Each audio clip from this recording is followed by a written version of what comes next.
चुनाव आयोग सिलसिलेवार ढंग से जो 19 या 20 मौतों की खबर आई जिसमें 10 या 12 खुदकुशी है, उसके बारे में चुनाव आयोग स्पष्टीकरण दे। मामूली बात नहीं है कि 20 दिन के भीतर अगर 20 मौतें हो गई, जिनमें से सुसाइड नोट हैं, मरने के पहले का आखिरी बयान है, परिजनों के संगीन आरोप हैं, तो किसकी जवाबदेही, कौन जवाब देगा? अब जैसे सियासत अपनी जगह, एक लिस्ट है मेरे पास और ये सोशल मीडिया पर ये लिस्ट घूम रही है। अगर मध्य प्रदेश की बात करें, मध्य प्रदेश में पता चला कि 10 दिन में 7 मौतें हो चुकी है, जिसमें बीएलओ तनाव में था, कहीं बीमार था, कहीं बीएलओ की जान चली गई, कहीं खुदकुशी कर ली। लगातार मध्य प्रदेश की अलग अलग जगहों से 10 दिन में 7 मौतों की खबर है। एक लिस्ट है, स्क्रीन पर देख रहे हैं। गुजरात में बीएलओ अरविंद ने की आत्महत्या, पश्चिम बंगाल में बीएलओ शांति ने की आत्महत्या, राजस्थान में बीएलओ मुकेश ने दी जान, एमपी में बीएलओ उदयभान ने की आत्महत्या, तमिलनाडु में बीएलओ जहीता ने की आत्महत्या, और उसके बाद एक लंबी लिस्ट है, लगभग 19-20 लोगों की। एमपी में बीएलओ सीताराम की मौत, एमपी में बीएलओ रमाकांत की मौत, एमपी में बीएलओ भुवन की मौत, केरल में राजस्थान में बीएलओ हरिओम की मौत, गुजरात में बीएलओ रमेश की मौत, एमपी में बीएलओ मनीराम की मौत, बीएलओ सुजान सिंह की मौत एमपी में, तमिलनाडु में आंगनवाड़ी सेविका आत्महत्या की कोशिश, और विपिन यादव जिसका जिक्र किया। अब इतनी मौतों के बाद ये सवाल चुनाव आयोग पर, चुनाव आयोग के दबाव पर, चुनाव अधिकारी जो हैं, जिला निर्वाचन अधिकारी होते हैं, ईआरओ या जो जिला पदाधिकारी होते हैं, उन पर उनकी तरफ से दबाव, क्योंकि चुनाव आयोग की तरफ से दबाव है सीईओ स्टेट पर, उनकी तरफ से दबाव होगा डीएम एसडीएम पर, और उसके बाद नतीजा यह है कि 1 महीने में वो काम हो रहा है जो बहुत सारे बीएलओ से, मैं बिहार में रिपोर्टिंग के दौरान लगातार बीएलओ से संपर्क में था, लोगों से बात करता था, आपने देखा होगा, जो 3 महीने में काम होना चाहिए वो 1 महीने में चाहिए, और अधिकारी इतना दबाव बनाते हैं कि 1 महीने का जो वक्त मुकर्रर है चुनाव आयोग की तरफ से, उसको 15 दिन में पूरा करो, 18 दिन में करो, 20 दिन में करो, और लगातार अपडेट करके हर जिला अधिकारी चाहता है कि उसके जिले में कितनी रफ्तार है एसआईआर की, वो नंबर बढ़ाने के लिए दबाव बना रहा है बीएलओ पर।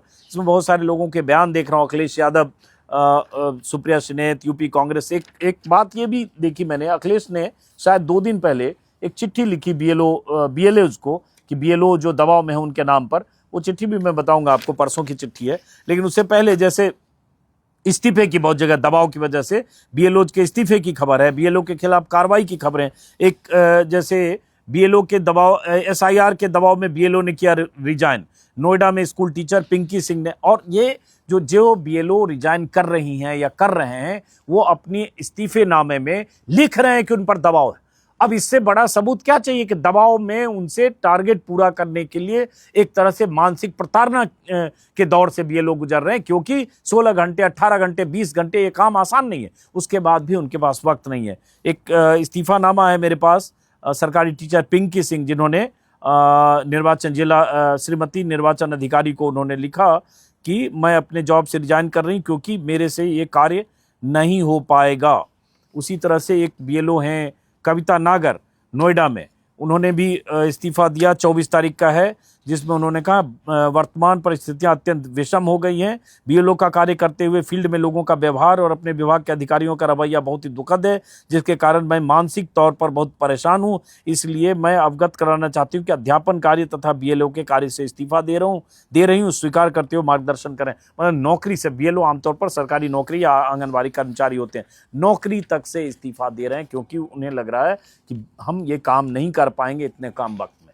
और दूसरी तरफ क्या हो रहा है, कई राज्यों में, बिहार में भी हुआ था कि बीएलओ के खिलाफ सख्त कार्रवाई हो रही है, जो अधिकारियों के दिए गए निर्देश या टारगेट के हिसाब से उस रफ्तार से एसआईआर की प्रक्रिया पूरी नहीं कर पा रहे हैं, इनोमरेशन फॉर्म देकर कलेक्ट करके अपलोड नहीं कर रहे हैं, उनके खिलाफ कार्रवाई हो रही है। नोएडा में गौतम बुद्ध नगर से खबर आई थी परसों, हालांकि नोएडा की जो डीएम है वो मुख्य चुनाव आयुक्त की बेटी है। इंडियन एक्सप्रेस में परसों पहले पेज पर खबर छपी थी, UP moves against BLOs, over 60 FIRs in Noida, 2 suspended in Bahraich. Bahraich में भी कार्रवाई हुई, नोएडा में भी कार्रवाई हो गई।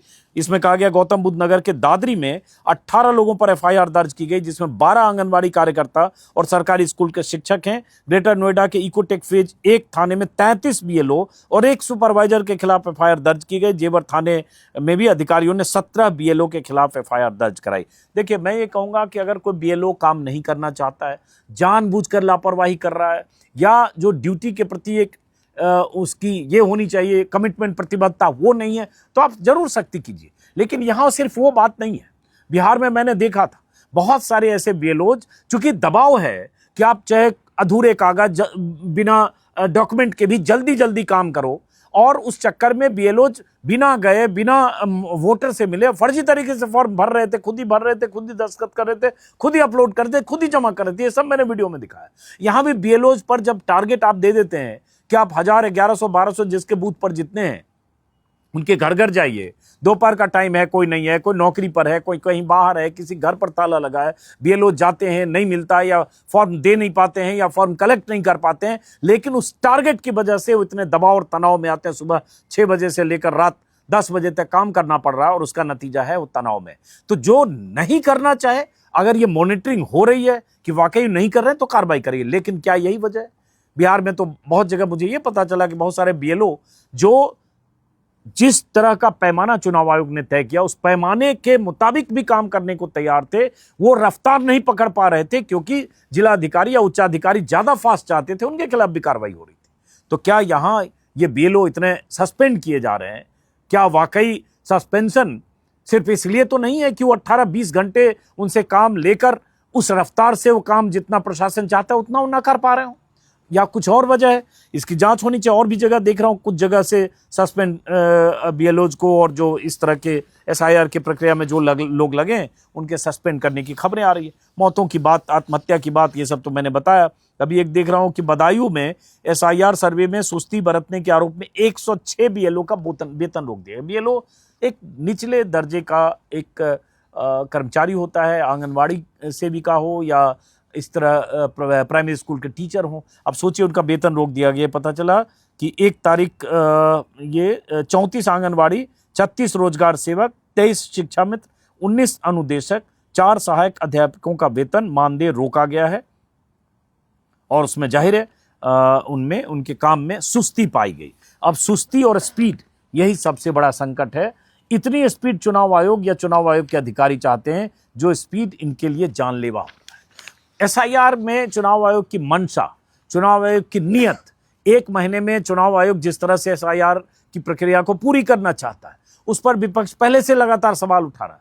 पश्चिम बंगाल में तो ममता बनर्जी ने कल एकदम एसआईआर के खिलाफ मोर्चा ही खोल दिया। ममता बनर्जी ने तो यहां तक कह दिया कि इस ईसी का काम निष्पक्ष रहना है, बीजेपी कमीशन बनना नहीं। इलेक्शन कमीशन को उन्होंने बीजेपी कमीशन बता दिया, और उन्होंने कहा एसआईआर के नाम पर बंगाल के लोगों को डराया जा रहा है, पूरी कवायद राजनीतिक मकसद से की जा रही है। एक चुनौती दी ममता बनर्जी ने कि बीजेपी मेरे खेल में मुझसे लड़ नहीं सकती, मुझे हरा नहीं सकती। अगर बीजेपी ने बंगाल में मुझ पर हमला करने की कोशिश की तो पूरे भारत में उसकी नींव हिला दूंगी।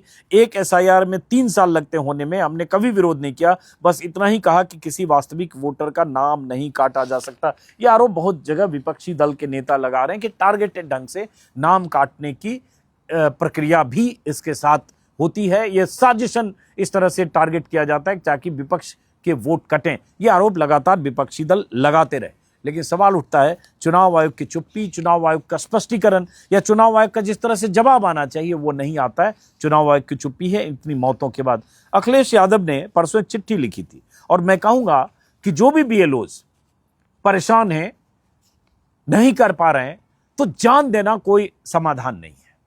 नौकरी छोड़ दी ना दो ने।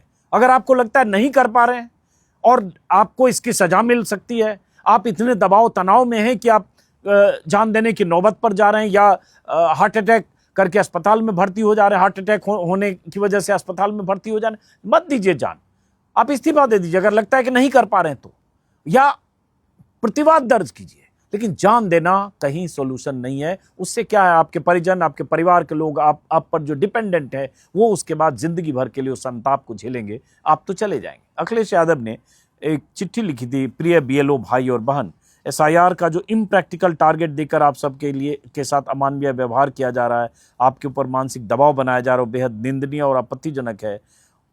उसी में नीचे लिखा है कि बीएलओ को किसी भी गलती के लिए जिम्मेदार ठहराना किसी भी परिस्थिति में न्याय संगत नहीं है। देश भर के कर्मचारियों को एकजुट होकर अपनी आवाज़ उठानी चाहिए। हमारी हर बीएलओ से अपील है कि इन हालातों में कोई ऐसा कदम नहीं उठाएं जिससे आपका परिवार प्रभावित हो। इस तरह से उन्होंने लिखा, और जाहिर है बीएलओ पर दबाव और दबाव की वजह से अगर बीएलओ की जान जाती है तो परेशान और आखिरी जो पीड़ित उनके परिजन और रिश्तेदार या बच्चे ही होते हैं। तो इस तरह की खबरें लगातार आ रही है। मैं वही देख रहा हूँ पश्चिम बंगाल से, मध्य प्रदेश से। अब उन खबरों में उन सारी वजहों को पढ़ूं, उनके परिजनों के बयान हैं, रोते बिलखते परिजन जो लगातार आरोप लगा रहे हैं प्रशासन पर, तो वीडियो लंबा होगा। लेकिन सवाल यही उठता है कि चुनाव आयोग को क्या उसके बाद भी, इतनी घटनाएं होने के बाद भी, क्या चुनाव आयोग को इस पर स्पष्टीकरण देना नहीं चाहिए? क्या चुनाव आयोग कन्विंसिंग तरीके से केस बाय केस चुनाव आयोग या जिलाधिकारी जवाब नहीं दे सकते? और दूसरी बात, एसआईआर 1 महीने में ही 50 करोड़ लोगों तक पहुंचने का जो टारगेट 12 राज्यों में रखा, इसको 2 महीने 3 महीने भी किया जा सकता है। आखिर इतनी जल्दी क्या है? ये एक बड़ा सवाल है। तो उम्मीद करेंगे, मैंने इस पर बात 2 दिन पहले भी की थी, उम्मीद करेंगे कि ऐसी स्थितियां ना आए कि बीएलओज को जान देनी पड़े। अब जैसे देखिए 3-4 खबरें हैं। शाहडोल में बीएलओ मनीराम की हार्ट अटैक से मौत हो गई। मतदाताओं से प्रपत्र भरा रहे थे, उसी दौरान एक अधिकारी का फोन आया। फोन रखने के तुरंत बाद उनकी तबीयत खराब हो गई। उन्होंने अपने बेटे आदित्य को सूचना दी। इसके बाद आदित्य पिता को घर पर लाया और उसके बाद अस्पताल ले जाया गया, जान चली गई उनकी। इसी तरह से झाबुआ में एक बीएलओ भुवन सिंह चौहान के हार्ट अटैक से मौत हो गई। बीएलओ का काम देख रहे थे और वो भी उसी तरह का की प्रक्रिया पूरी करने में लगे थे, तभी उनकी जान चली गई। मंडी द्वीप में एक बीएलओ की हार्ट अटैक से मौत हो गई। ऑनलाइन मीटिंग में थे, मीटिंग खत्म होने के 10 मिनट बाद उनकी तबीयत बिगड़ी और वॉशरूम में गिर गए। परिजन उन्हें अस्पताल ले गए, लेकिन डॉक्टरों ने मृत घोषित कर दिया।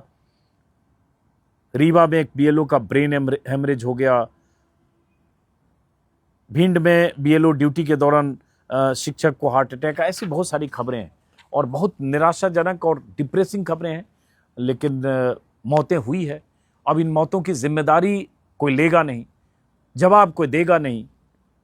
और अब बच गए एसआईआर में, अगर आज देखें 26 तारीख है, 8 दिन बच गए।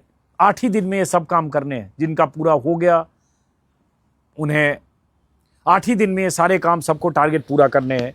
हम सब लोग उम्मीद करेंगे कि ऐसी बुरी खबरें, जान देने या खुदकुशी करने की खबरें थमे, लेकिन इन सब के साथ कुछ चुनाव आयोग की जिम्मेदारी है।